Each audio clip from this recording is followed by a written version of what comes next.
Hey finders, and welcome back to Fortune Finds. In today's video, I'm going to be teaching you guys how to choose the correct foundation shade for your skin. Now, listen, I know this can be a little bit overwhelming. We go to the store, we see a ton of foundations in a ton of different shades with a ton of different undertones, a ton of different finishes. It's just, I know it can be a lot. And I also know what it's like to go to the store, have someone match your perfect foundation shade. You buy the whole bottle, you go home, you put it on, and it's just wrong. Like, it literally looks like you're wearing a mask. And now with COVID being, present, unfortunately still here in the world, you can't really go to a store and try samples. A lot of stores like Sephora and Ulta, you're no longer able to go ahead and swatch them on your hands, which is the incorrect spot to even go ahead and swatch. We are going to touch upon all of it. I'm going to help you guys determine each and everything that you need to go ahead and determine in your skin tone, in your skin complexion, so that buying any foundation, no matter what the coverage, no matter what the type, the finish, is just easy. You can go online, look up a shade, look up the correct undertone, and call it a day. This was a requested video, which I am so happy and excited for. I love, requested videos. So if you have any kind of beauty tips, beauty tricks that you would like me to touch upon to help you up your makeup game, then do be sure to leave it down below in the comments. I love uploading videos like this because I know I'm helping at least one of you. Make sure that you subscribe and ring that bell. This way you get a notification every time I'm uploading a new video here on my channel. And with that being said, let's go ahead and hop right into the video. Now, the first thing you're going to want to determine when going about picking the correct foundation shade for you is to figure out which shade range you are within, or maybe which two shade ranges you kind of teeter upon. There are 5 main shade range categories, being light, medium, tan, dark, and deep. So in the summer, when I have a little bit of a tan, I'm definitely a light medium, but then in the winter, I'm light. Now, they are called shade ranges for a reason. So let's take light, for instance, because I am light. There's going to be a range. So it's going to go from the lightest of light to the darkest that is considered light. So within that range, there is going to be kind of a spectrum of different shades, but something to really keep in mind when choosing your foundation. And I think that this is the kind of thing that either makes or breaks a shade for someone, is to really know your undertone. And once you know your undertone and the shade range that we've already touched upon, so again, I am light, so we know what shade range I am, but now we're going to move upon getting to know our undertones. So once you know your undertone and your shade range, it's going to make it really easy for you to determine what foundations work for you and what foundations won't, whether you can physically go and swatch them or whether you're shopping online for them. There are 3 main undertones, being warm, cool, and neutral. Now, there are different ways to decipher what your undertone is. I think a good standard rule is to just go ahead and look at your veins. If you look at your arm and your veins are green, then that's a pretty good indicator that you have a warm undertone to your skin. If you look at the veins in your arm and they're blue or purple, then that's a good indicator that you are in fact a cool toned undertone. And if you have a mixture of blue and green, which I myself do, then you are a neutral undertone. Another good way to determine this is to think about the colors that you look best in. So if you look really good in red, or if you look really awesome in orange, then chances are you have a warm undertone. If you're someone that looks better in baby blues, light pinks, anything kind of like springy, pastel-y looking, then you are in fact cool toned. If you look good in everything and anything, then chances are you're most likely neutral. Another helpful way to determine this is to think about what jewelry looks best on you. If you look better in silver, then you guessed it, you have a cool undertone. If you look better in gold, you're a warm undertone. Or if you can rock either one and you look good in both, then you're a neutral undertone. So an undertone is kind of just like a wash of color that is always on your skin. So, you might be a medium skin tone, but you might notice that there is like a little wash of green across your skin tone, which would give you an olive undertone, which is warm. So if you just look at your skin, some people have a golden kind of like yellow undertone to them, which is warm. So if you just think of it as like a tinge of color. Now, just to cover all of the undertones that I can think of off of the top of my head, and I'm pretty sure this is all of them, but if I miss any, I will put them down below in the description box. But if you look at your skin and you have a silver or a rosy kind of pink hue to your skin, then that is typically a cool undertone. Peach, yellow, olive, or red, then you have a warm undertone. And typically if you have yellow or pink, then you're neutral. A lot lot of people think that neutral undertones are kind of like the Switzerland's of foundation, where it's like it can go with anyone because it's labeled neutral. So whether I'm cool toned or warm toned, it's going to work for me. That is not the case. Okay, neutral undertones are really meant for those of us who have neutral undertones in our face. If you are warm and you put a neutral on, you can kind of look a little gray. It can kind of just make your skin look dull. Neutral does not mean that it is accepting of any and all undertones. If you are warm, find a foundation that has a warm undertone. If you are cool, find a foundation that has a cool undertone. Although the awesome thing for those of us who are neutral is that we can pretty much get away with a cool undertone or a warm undertone. So I know it's a little bit confusing. Some will look a little bit weird, so just do keep that in mind. For me, since I am a neutral undertone, I personally prefer a line that specifically sells neutral undertones for neutral people like me. But again, if I am in a pinch, I can always pick something a little bit warm or a little bit cool. Sometimes cool can look a little bit too pink on me. It really depends on how much of that undertone is present within that foundation. So I know it's a little bit tricky, but for me as a neutral, I always prefer a neutral, but I could go either way. Now, another really common misconception is the confusion between undertones and surface tones. Now, if you look at my face, okay, you guys know I say a lot of the time I have redness to my skin. I get hormonal redness and it's always around my mouth. So if you look at me, you might think like, oh, obvious, you know, like there's a red undertone. She has red on her face. She must have a red undertone, or maybe even pink, because I do have very sensitive skin. But this, in fact, is not fluid throughout my entire face. So I am pink in here, I am red in here, but that's not my undertone. If you look at my forehead has less discoloration on it. So this is naturally like what my undertone is. I'm pretty neutral, so I do have a little bit of yellow and a little bit of pink in my undertones. I feel like when we look online, you know, we have those shade ranges that are on your arm,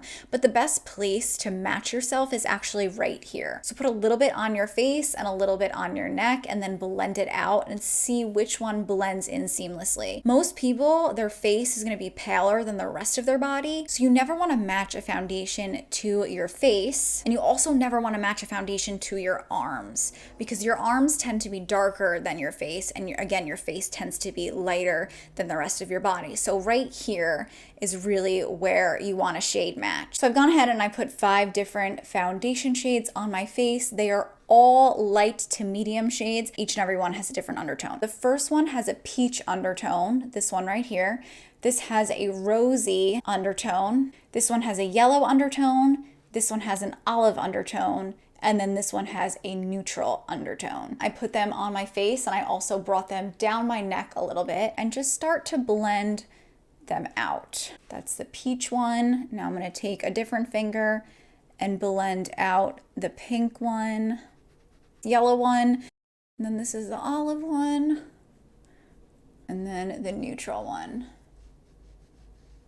I feel like it's a little hard to see there. Put the neutral one on my chin, just like that. Which, did you see when I blend that in, it kind of just disappeared into my skin? And you might want to leave them on for a little bit. I would say give it like 2 to 3, maybe like 5 minutes. Because the thing with foundation is that sometimes they oxidize, whether it be from the air, just like, you know, the foundation formula mixing in with the air, it can kind of make them darker. That's what oxidizing is. But I would give it like a few minutes just to really sit on the skin. And then once it's really sat on the skin, you're going to want to pick the ones that blend in with your skin almost seamlessly, the ones that look the most like skin. So I'm gonna pick the yellow and I'm gonna pick the neutral just for the sake of today's video. But I think because I have a neutral undertone, I could also get away pretty easily with the peach. Take a little bit of this neutral foundation, Estee Lauder Double Wear 1 and 2 into my skin. I'm just gonna rub it into my cheek. It's really blending into my skin and it just looks like skin. My neck. And honestly, I think that's a really good shade match for me. But I definitely want to show you the yellow on the other half of my face. This is Makeup Forever Ultra HD in Y235. If you don't know, the Y stands for yellow and the N in the Estee Lauder one stands for neutral. So it's always really great to find a brand that labels their foundation with that indication of what the undertone is. Y, yellow, N, neutral, C, cool. Or W, warm. Yellow And I'm gonna put it on this side of my face. And I'm just gonna blend it out. Again, I do have a neutral undertone, so I really think that both of these really mesh well with my skin. However, this is going to lead me into my next kind of topic when it comes to picking the right foundation shade for you. There are 3 typical types of skin type, being dry, oily, combo. I'm pretty dry. So for me, both of these shades match my skin well, but I think that the Ultra HD for Makeup Forever is just a better choice for my skin. Can you just see that it's kind of like picking up a little bit of texture in here? It's kind of laying down weird on my face.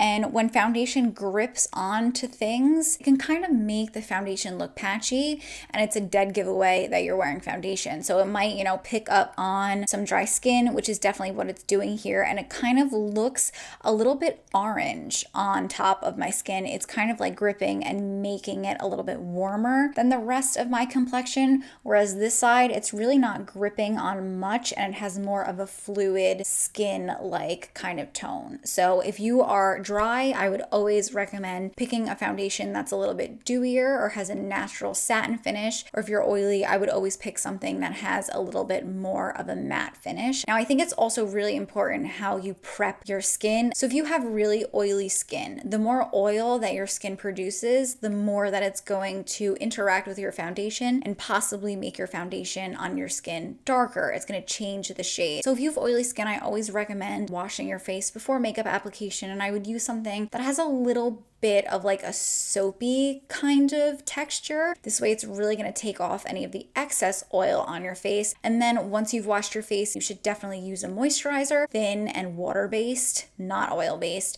and apply that to your skin. And then go ahead and use a mattifying primer in any section of your face where you're really going to get that oil buildup, and that will prevent a lot of oil from seeping through, mixing in with your foundation throughout the day. If you have dry skin, your foundation is more likely going to grip onto any dry patches that you might have, so I would definitely recommend exfoliating your face before applying any foundation to get rid of any of those dead skin cells, and then of course applying a hydrating moisturizer or a hydrating primer. Okay guys, so I went ahead and I took off the neutral foundation off this side of my face, and then I just re-moisturized, let the moisturizer soak into my skin, and then applied the yellow foundation throughout the rest of my face. And this is the completed makeup look. And I think it's always a really good rule of thumb to look at your face after applying a foundation shade.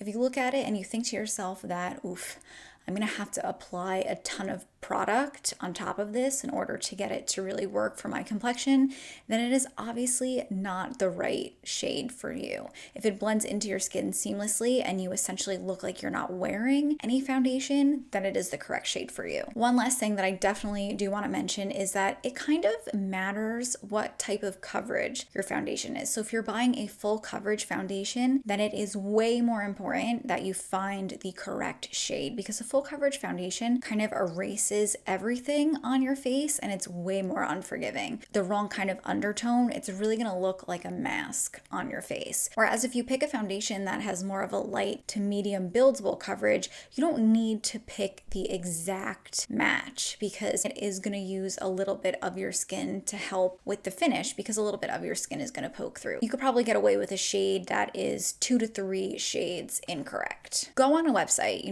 look at the tones, pick like 1 or 2 that you think would be your perfect match, and then just like Google the foundation and the shade, and I'm sure someone has done like an extensive swatch. Maybe you'll find a YouTuber, maybe like me, that has the same skin tone, undertone. Just do your research, and I promise you will really be able to narrow down what shade you are. I know that at first this can be a little bit overwhelming. This is a lot of information to take in, but I promise you, the second that you are able to just pinpoint what shade you are, what undertone you have, it's really gonna make your life so much easier. You're really gonna be able to go ahead and look up up any foundation, read the description of the tones, and just really be able to pinpoint what shade is your shade. As soon as you pinpoint your shade and your undertone, it will make this process so much easier. So if you have any questions about these steps that I covered in today's video, do be sure to leave them down below in the comments. I would love to help you guys out, answer any questions that you may have. If you enjoyed this video, you found it helpful, do be sure to leave it a big thumbs up down below. Again, let me know down below in the comment section if it did help you, how it helped you, and if you did decide to buy a foundation with any of my foundation matching techniques. I would love to hear that I'm helping even just one of you guys. It doesn't matter, as long as I'm helping someone. I really enjoy uploading these videos. Make sure that you subscribe and ring the bell before you leave. I had a wonderful time as always. Thank you guys so much for joining me, and I will see you in my next one. Bye, Finders.